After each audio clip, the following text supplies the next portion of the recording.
Asteris artikel dalam rangka HUT 60 tahun Bangsa Papua tanggal 1 Desember tahun 1961 sampai 1 Desember tahun 2021 asteris. Asteris hasil PPRA 1969 di Papua tidak pernah disahkan PBB tapi hanya teknot, dicatat, dan pendudukan Indonesia di Papua ilegal asteris. Oleh Gembala Dr. Sokrates Yoman. Sekarang, kami sudah sekolah. Kami sudah tahu, kami sudah mengerti, Indonesia tidak bisa bohongi dan tipu kami lagi di atas tanah leluhur kami. Tidak ada tempat untuk berbohong dan tidak ada kolong untuk Indonesia bersembunyi.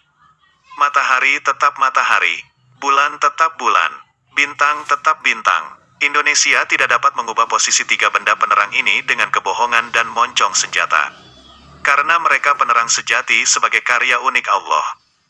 Resolusi PBB 2504 bukan resolusi politik dan resolusi itu tidak dinyatakan dengan tegas Papua Barat bagian dari wilayah Indonesia. Ada dua isi resolusi PBB 2504 yang belum banyak diketahui oleh penguasa Indonesia, TNI Polri, rakyat Indonesia dan rakyat Papua.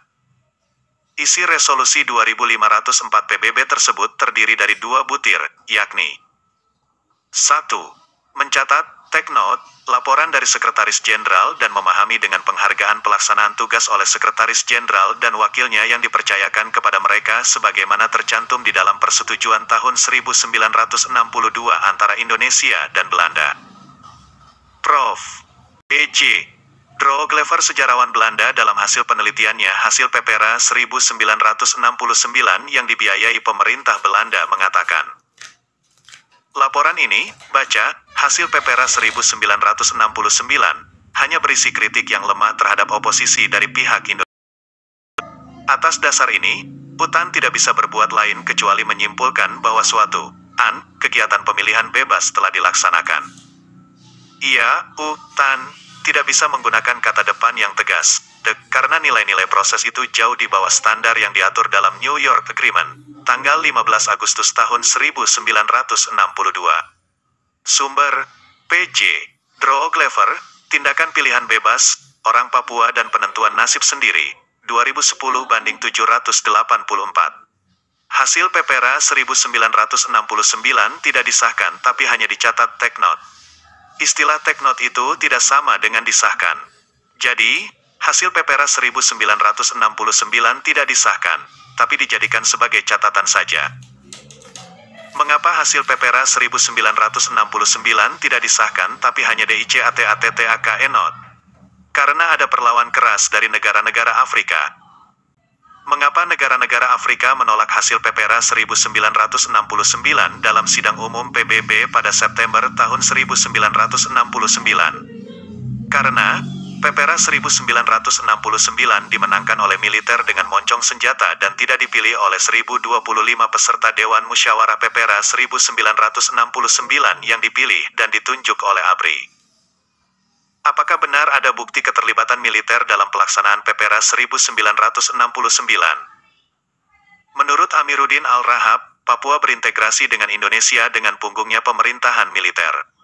Sumber, Heboh Papua Perang Rahasia, Trauma dan Separatisme, 2010, hal 42. Apa yang disampaikan Amiruddin tidak berlebihan. Ada fakta sejarah militer terlibat langsung dan berperan utama dalam pelaksanaan PPRA 1969. Duta Besar Gabon pada saat sidang umum PBB pada 1989 mempertanyakan pada pertanyaan nomor 6, mengapa tidak ada perwakilan rahasia, tetapi musyawarah terbuka yang dihadiri pemerintah dan militer. Sumber, United Nations Official Records, 1812 The Plenary Meeting of the UNGA.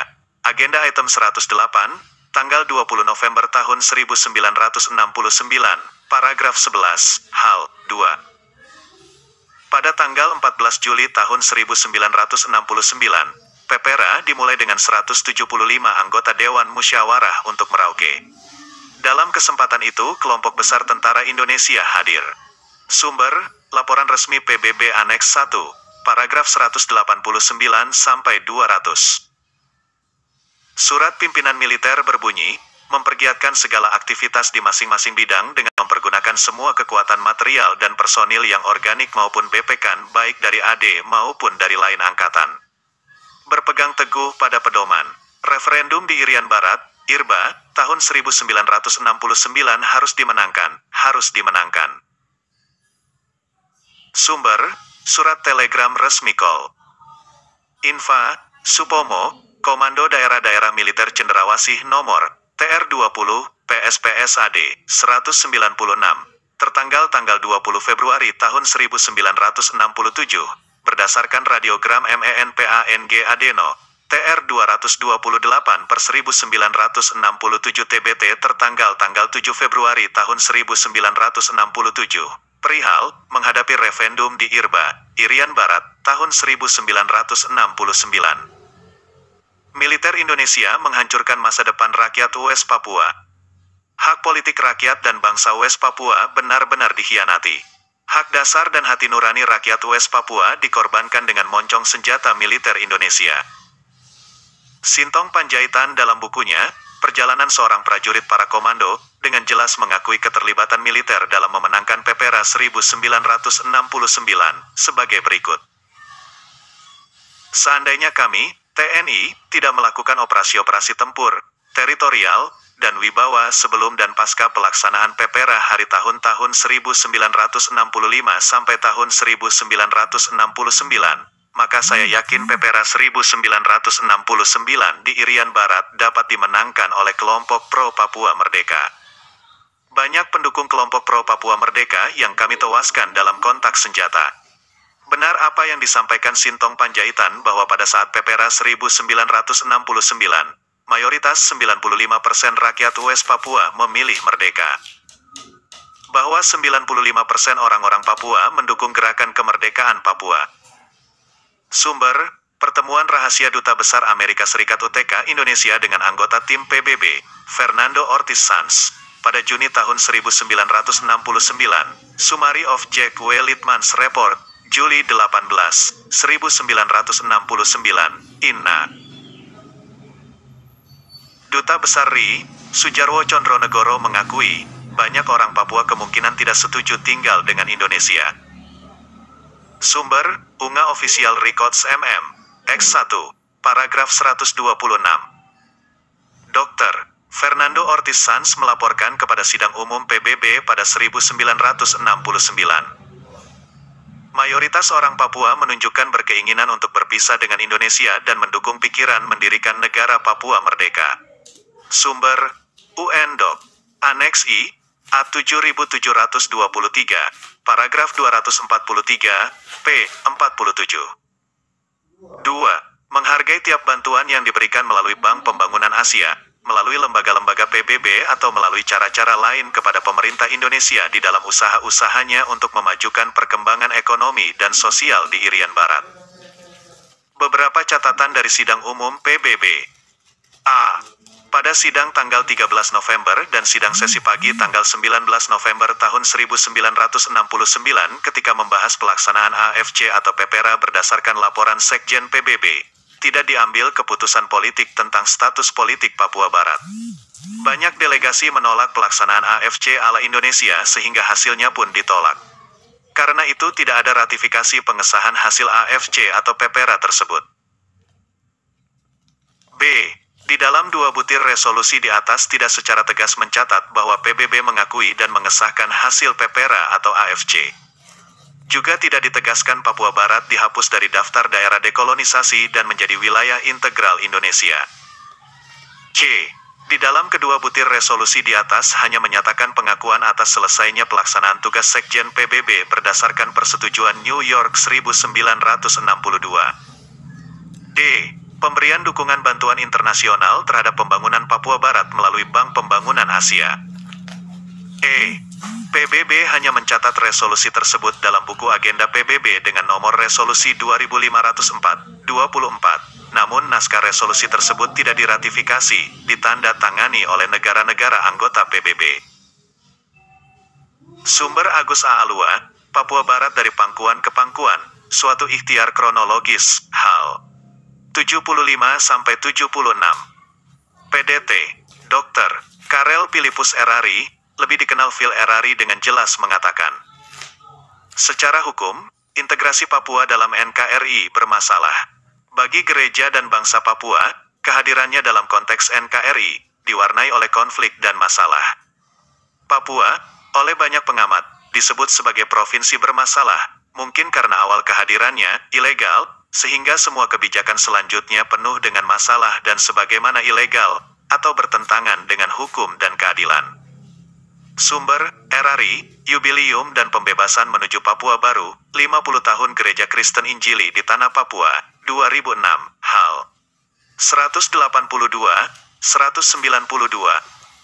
Robin Osborne mengatakan, saya bukanlah satu-satunya peneliti yang menyimpulkan bahwa penggabungan daerah bekas jajahan Belanda itu ke dalam wilayah Indonesia berdasarkan premis yang keliru.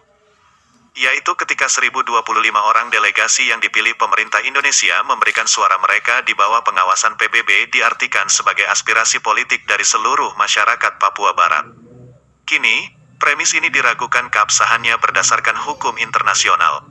Sumber, Osborne, Kibaran Sampari, Gerakan Pembebasan OPM, dan Perang Rahasia di Papua Barat, 2001, Ekseksi. Prof. J.P. Droglever pada saat peluncuran bukunya di Gedung Parlemen Inggris, London, pada tanggal 1 Desember tahun 2009 pernah menyatakan, 40 tahun yang lalu, secara ironis, dilaksanakan namanya Pepera 1969, Act of Free Choice. Tapi, sebenarnya tidak ada pemilihan. Itu terjadi dua skandal, yaitu, 1. Skandal aneksasi secara ilegal Indonesia tentang Papua Barat, dan 2. Skandal kolusi dan konspirasi internasional dengan Indonesia. Kebohongan dan kejahatan penguasa Indonesia yang menduduki dan menjajah rakyat dan bangsa Papua selama 58 sejak tanggal 1 Mei tahun 1963 ini telah menjadi luka borok yang membusuk dan bernanah di dalam tubuh bangsa Indonesia. Apakah penguasa Indonesia, TNI dan Polri masih tetap memelihara, merawat, menjaga dan mempertahankan luka borok yang membusuk dan bernanah ini? Prof. Dr. Frans Magnis Suseno dengan tepat mengatakan, situasi di Papua adalah buruk, tidak normal, tidak beradab, dan memalukan, karena itu tertutup bagi media asing. Papua adalah luka membusuk di tubuh bangsa Indonesia. Hal 155. Kita akan ditelanjangi di depan dunia beradab, sebagai bangsa yang biadab, bangsa pembunuh orang-orang Papua, meski tidak dipakai senjata tajam. Hal 257. Sumber, kebangsaan, demokrasi, pluralisme. Sedangkan Pastor Franz Lieshout, OFM, mengatakan, orang Papua telah menjadi minoritas di negeri sendiri. Amat sangat menyedihkan. Papua tetaplah luka bernanah di Indonesia. Sumber, Pastor Franz Lieshout, OFM, Guru dan Gembala bagi Papua, 2020/601. Penyebab luka membusuk dan bernanah dalam tubuh bangsa Indonesia sudah ditemukan dan dirumuskan Lembaga Ilmu Pengetahuan Indonesia, LIPI, yaitu 4 akar sejarah konflik atau akar kekerasan negara di Papua. 4 pokok akar konflik dirumuskan Lembaga Ilmu Pengetahuan Indonesia, LIPI, yang tertuang dalam buku Papua Roadmap, Negotiating the Past, Improving the Present and Securing the Future, 2008, yaitu 1. Sejarah dan status politik integrasi Papua ke Indonesia. 2. Kekerasan negara dan pelanggaran berat HAM sejak 1965 yang belum ada penyelesaian. 3. Diskriminasi dan marginalisasi orang asli Papua di tanah sendiri. 4. Kegagalan pembangunan meliputi pendidikan, kesehatan, dan ekonomi rakyat Papua. Diharapkan, solusi untuk mengakhiri semua persoalan ini, Dewan Gereja Papua, WPCC, dalam seruan moral pada tanggal 21 November diserukan, sebagai berikut. Meminta kepada Dewan HAM PBB, Hak Asasi Manusia Perserikatan Bangsa-Bangsa, datang berkunjung ke tanah Papua untuk melihat secara langsung situasi penderitaan panjang orang Papua selama 58 tahun. Sudah saatnya pemerintah Indonesia menghentikan kebijakan rasisme sistemik pada orang asli Papua yang terus-menerus meningkat. Presiden Joko Widodo tetap konsisten mewujudkan statementnya pada tanggal 30 September tahun 2019 untuk berdialog dengan kelompok pro-referendum, United Liberation Movement for West Papua, ULMWP, di mediasi pihak ketiga sebagaimana yang pernah terjadi antara pemerintah RI dengan GAM, Gerakan Aceh Merdeka, di Helsinki pada 15 Agustus 2005. Akhir dari artikel ini, saya mengucapkan Selamat MERAYAKANMEMPERINGATI tanggal 1 Desember tahun 1961 sampai 1 Desember tahun 2021 sebagai Hari Ulang Tahun Kemerdekaan Rakyat dan Bangsa Papua Barat ke-60. Dunia ini bukan hanya milik Indonesia, dunia ini milik bangsa Papua dan milik semua bangsa-bangsa yang ada di bumi ini. Mari, kita mengatakan kebenaran, memperjuangkan keadilan, martabat kemanusiaan, kesamaan derajat demi kedamaian bersama. Doa dan harapan saya, tulisan ini membuka wawasan para pembaca. Selamat mengecap dan menikmati tulisan ini. Ita Wakupurom, Senin, tanggal 1 Desember tahun 2021. Penulis 1. Presiden Persekutuan Gereja-Gereja Baptis West Papua, PGBWP, 2. Anggota Dewan Gereja Papua, WPCC. 3. Anggota Konferensi Gereja-Gereja Pasifik, PCC. 4. Aliansi Baptis Dunia, BWA. There are no more articles to read.